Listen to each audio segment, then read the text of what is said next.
சுதந்திர தின கொண்டாட்டங்களை நாடு முழுவதும் மக்கள் மத்தியில் கொண்டு போவோம்னு மத்திய அமைச்சர்கள் தமிழ்நாட்டுக்கு படையெடுத்து வர அது ஒவ்வொரு இடத்திலையும் வெவ்வேறு விதமான சலசலப்புகளை உண்டாக்கி இருக்குதுங்களா பேசிக்கிறாங்க.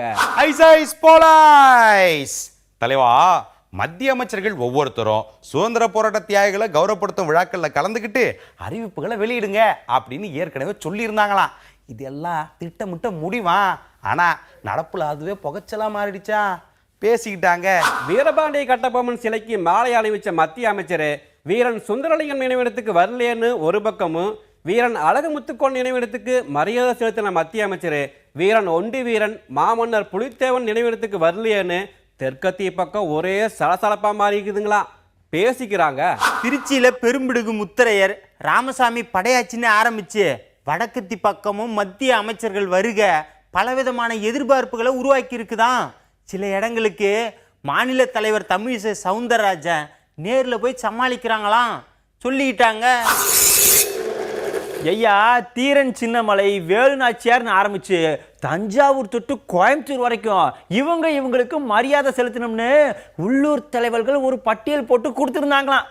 ஆனா இறுதி முடிவு வேற மாதிரி வந்ததால இப்போ மரியாதை நிகழ்ச்சிகள் மனஸ்தாப நிகழ்ச்சிகள் மாறிடுச்சான் பேசிக்கிடுதாங்க. ஐயா, உள்ளூர்ல இருக்கும் கட்சி தலைவர்கள்ல யாரு பெரிய ஆளுன்னு டெல்லிக்கு படையெடுக்கிறாங்களா. மாநில தலைவர் கொடுக்குற பேட்டிக்கும் மத்திய அமைச்சர் கொடுக்குற பேட்டிக்கும் சில இடங்கள்ல எதிரும் புதிருமா அமைஞ்சிருதான். குறிப்பா மாநில அரசை பத்தி ரெண்டு பேரும் வேற வேற கருத்தை வச்சிருக்காங்களா. நமக்கு என்னங்க தெரியும், வெளியே பேசிக்கிறாங்க. இன்னொரு பக்கம் தலைவா, கேரள மாநில பாஜகவுக்கு பொறுப்பாளராக இருந்து வேலை செஞ்சாலும் சிவகங்கை ராஜா உள்ளூர் அரசியல்ல தான் அதிக கவனம் செலுத்துறாராம். புதுசா கட்சியில சேர்ந்த சில பேர் ராஜா பேச்சை தான் கேட்கறாங்களா. மத்திய அமைச்சரையும் மாநில தலைவரையும் கண்டுக்கிறதே இல்லைன்னு ஒரு பேச்சு நிலவுதான் சொல்லிக்கிட்டாங்க. ஐயா, சென்னையை மையமா வச்சு அரசியல் செய்யும் கணேச தலைவர் ஆளுநர் பதவி கிடைக்கலனாலும் துணை ஆளுநராவது கிடைக்கும்னு எதிர்பார்த்தாராம். ஆனா வயசும் ஒரு காரணம்னு காத்திருப்புல வச்சிருக்காங்களாம்.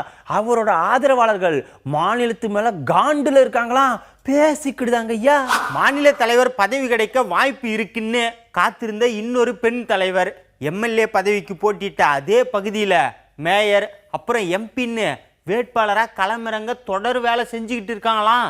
கட்சி வளர்ச்சிக்கான பணிகள் தானேன்னு பெரிய தலைவர்கள் முழு ஒத்துழைப்பு கொடுக்குறாங்களாம் சொல்லிக்கிட்டாங்க.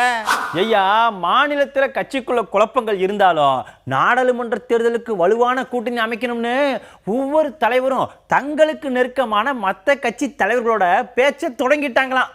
அது மட்டும் இல்லாம மத்திய அரசோட திட்டங்கள் தொடர்பான விழாவுக்கு டெல்லியில இருந்து ஆளை அனுப்புங்கன்னு கோரிக்கையும் வச்சிருக்காங்களாம் பேசிக்கிட்டுதாங்க. ஐயா,